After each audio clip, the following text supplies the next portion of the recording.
Assalamualaikum warahmatullahi wabarakatuh. Perkenalkan, nama saya Rahmat Syabana dari kelas 11 TKJA, ingin mempresentasikan tentang teknologi layanan dan jaringan.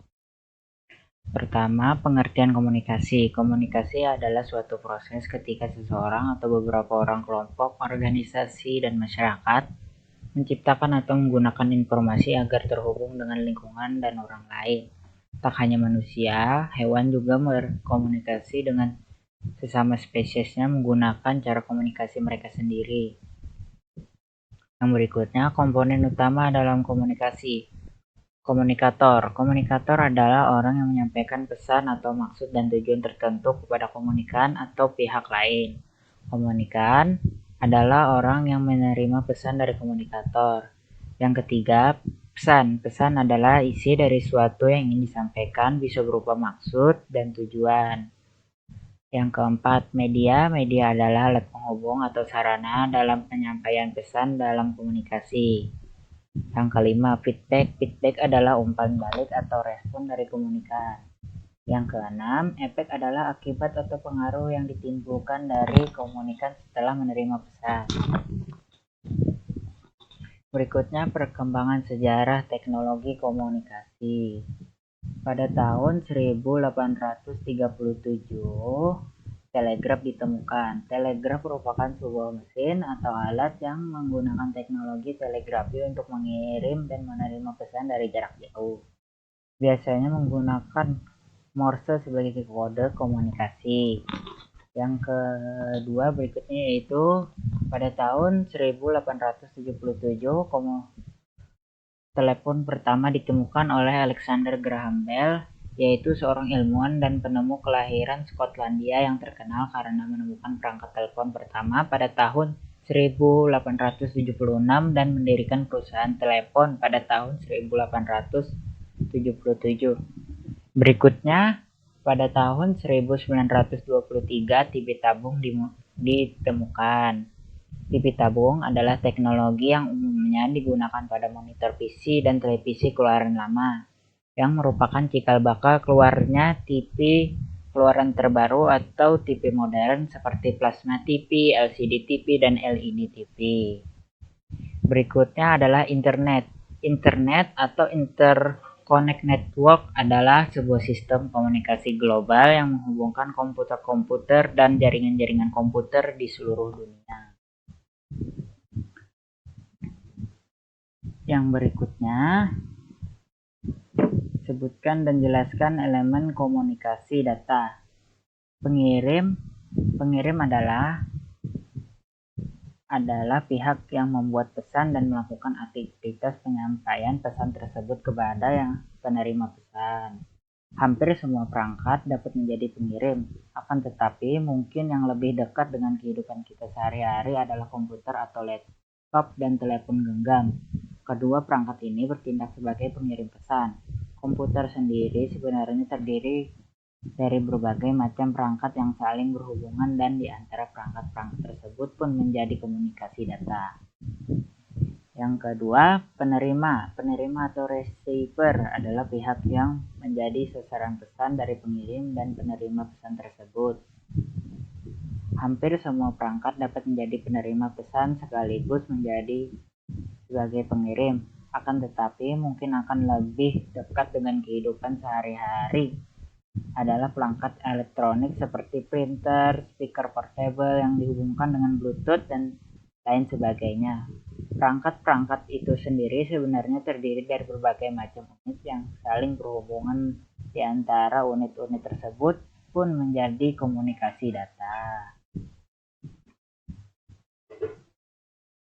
Yang ketiga adalah bahasa data. Bahasa data yang dimaksud tentunya bukan berupa bahasa seperti bahasa manusia, akan tetapi seperti bahasa-bahasa elektronik, kode program, dan sejenisnya. Bahasa yang dimaksud tentunya elemen ini penting karena tanpa memahami bahasa apa yang dimengerti oleh suatu program atau perangkat tertentu, maka tentu saja kita tidak dapat berkomunikasi dengannya meskipun antara pengirim dengan pembicara sudah saling terhubung. Yang keempat, Transmitter. Transmitter adalah alat untuk mengubah data yang dikirimkan dari perangkat keras tertentu agar menjadi sinyal analog agar dapat dibawa oleh media transmedi diteruskan sampai ke penerima atau transmitter berikutnya. Hasil dari transmitter ini dapat berupa pulsa digital, gelombang elektronik, dan lain sebagainya. Perangkat keras yang dapat berperan sebagai transmitter antara lain modem, satelit, BTS, dan lain sebagainya. Encoder. Encoder adalah alat atau pihak yang melakukan pengkodean atas pesan yang dikirimkan oleh penerima. Contoh encoder misalnya adalah penginskripsi pesan yang banyak diterapkan pada sosial media seperti WhatsApp, Telegram, dan lain sebagainya. Adanya encoder ini merupakan pesan terwujud dalam bentuk fisik sehingga dapat dikirimkan selain juga untuk meningkatkan keamanan pesan.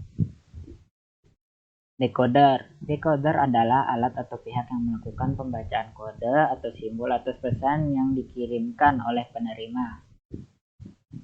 Contoh decoder misalnya di screen yang banyak kita temui pada sosial media seperti WhatsApp, Telegram, dan lain sebagainya. Yang ketujuh, yang berikutnya, media transmisi. Media transmisi adalah sarana atau perangkat yang digunakan untuk mengirim data dari pengirim kepada penerima. Secara umum, media transmisi terdiri atas dua jenis, yaitu media transmisi fisik dan transmisi digital. Media transmisi fisik misalnya adalah kawat tembaga, kabel fiber optik, kabel koaksial, kabel elektromagnetik, gelombang suara, cahaya, gelombang radio, dan lain sebagainya.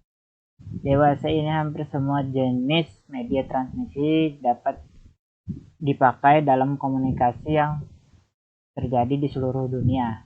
Internet sendiri menggunakan dua jenis media yang menghubungkan orang-orang dari berbagai penjuru dunia ketika mengakses situs tertentu. Sementara pada tingkat lokal sekalipun, kadangkala kedua jenis media ini juga digunakan.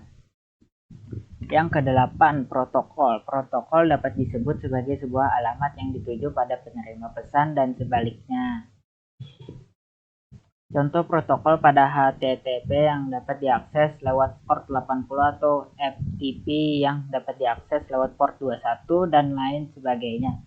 Dengan adanya protokol, ini kedua perangkat yang saling mengidentifikasi diri dan memutuskan apakah mereka akan terhubung atau tidak. Misalnya printer yang kamu miliki menggunakan protokol X dengan alamat USB 002, maka dia tidak akan menerima perintah yang dikirim dengan protokol Y pada alamat USB 001. Hal-hal yang dapat mempengaruhi komunikasi data. Yang pertama, proses pengiriman. Data yang dikirimkan oleh sender akan dikonversi dalam bentuk data analog ataupun digital. Kemudian transmisikan melalui media transmisi dengan aturan protokol yang telah terstandarisasi. Alamat tujuan harus jelas dalam kondisi aktif. Jika syarat-syarat tersebut tidak terpenuhi, komunikasi akan mengalami kegagalan. Yang kedua, ketepatan waktu. Sistem komunikasi harus menyediakan garansi ketepatan waktu sesampainya data pada tujuan. Faktor yang cukup berpengaruh dalam aspek ini adalah ketersediaan media yang memadai, dukungan layanan kecepatan yang baik, manajemen bandwidth yang sesuai dengan kebutuhan, dan minimnya gangguan pada jaringan. Berikutnya, keakuratan. Akurat memiliki pengertian bahwa data yang ditransmisikan harus sama dengan data yang diterima oleh receiver. Jika mengalami loss pada salah satu bagian, data tersebut tidak akan menghasilkan informasi yang akurat. Jitter. Jitter merupakan kategori keterlambatan yang beragam jedanya pada beberapa kasus komunikasi data. Misalnya data berupa teks akan berbeda dengan data audio dan video. Berikutnya, apa yang dimaksud sinyal digital dan sinyal analog dijelaskan. Sinyal analog adalah sinyal data dalam bentuk gelombang yang kontinu, yang membawa informasi dengan mengubah karakteristik gelombang. Dua parameter atau karakteristik terpenting yang dimiliki oleh isyarat analog adalah amplitude, frekuensi, dan phase. Berikutnya sinyal digital. Sinyal digital merupakan hasil teknologi yang dapat mengubah signal menjadi kombinasi urutan 0 dan 1. Bisa juga disebut dengan binar, sehingga tidak mudah terpengaruh oleh draw. Prosesnya informasi pun mudah, cepat, dan akurat. Tetapi transmisi dengan isyarat digital hanya mencapai jarak jangkau pengiriman data yang relatif dekat atau tidak bisa jauh. Apa yang dimaksud dengan half simplex, half duplex, dan full duplex? Simplex adalah teknik komunikasi data yang mengandalkan satu arah saja, yang artinya penerima hanya mampu menerima tanpa bisa mengirim atau berinteraksi secara langsung dengan pengirim. Yang berikutnya, half duplex adalah media komunikasi dua arah namun berbeda dengan duplex. Half duplex berkomunikasi dua arah secara saling bergantian. Jadi bisa disebut terjadinya komunikasi antara A dan B. Full duplex adalah full duplex dalam komunikasi. Full duplex, dua pihak yang saling berkomunikasi akan mengirimkan informasi dan menerima informasi dalam waktu yang sama dan umumnya membutuhkan dua jalur komunikasi. Yang berikutnya, apa yang dimaksud dengan transisi serial dan transisi paralel? Pada transisi paralel, sejumlah bit dikirimkan per waktu, masing-masing bit mempunyai jalurnya tersendiri. Transmisi serial. Pada transmisi serial, pada setiap waktu hanya satu bit data yang dapat dikirimkan. Berikutnya, apa yang dimaksud teknik pengiriman baseband dan teknik pengiriman broadband? Pengertian baseband atau dinamakan pita baris merupakan sebuah metode di dalam menggunakan media komunikasi di mana frekuensinya melewati suatu pembawa atau carrier untuk mentransmisikan data. Broadband merupakan istilah generik yang digunakan untuk berbagai jenis koneksi internet dengan menggunakan teknologi broadband. Cari semua informasi tentang jaringan seluler 1G, 2G, 3G, 4G, dan 5G. 1G mengacu pada generasi pertama dari teknologi seluler nirkabel atau telekomunikasi seluler. Ini adalah standar telekomunikasi analog yang diperkenalkan pada tahun 1980-an. Jaringan 2G muncul pada tahun 1990-an yang menggabungkan sinyal digital ke dalam jaringan seluler. 2G adalah implementasi digital pertama dari komunikasi suara nirkabel. 3G. Generasi ini menetapkan standar untuk sebagian besar teknologi nirkabel yang telah kita kenal dan gunakan saat ini. Penanganan data broadband menjadi ciri khas sistem 3G dan merupakan persyaratan bagi ponsel pintar yang memproses aplikasi berat data yang terlibat dengan jejaring sosial, streaming musik dan video, dan sistem GPS. Berikutnya, jaringan 4G telah mulai meningkatkan data bandwidth sekitar 10 kali lipat dari jaringan 3G.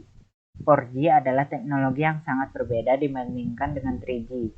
4G dihadirkan untuk menyediakan jaringan internet dengan kecepatan tinggi, kualitas tinggi, dan kapasitas tinggi kepada pengguna, namun tetap menjaga tingkat keamanan, menurunkan biaya layanan suara dan data, multimedia, dan internet melalui IP. Berikutnya 5G. Jaringan 5G merupakan generasi berikutnya yang menawarkan kecepatan yang lebih dan koneksi yang jauh lebih baik daripada generasi sebelumnya, baik di smartphone ataupun perangkat lainnya. Dengan menggabungkan teknologi jaringan mutakhir serta penelitian terbaru, 5G mampu menawarkan koneksi yang jauh lebih cepat daripada koneksi yang ada saat ini. Terima kasih, cukup sampai di sini penjelasan dari saya. Wassalamualaikum warahmatullahi wabarakatuh.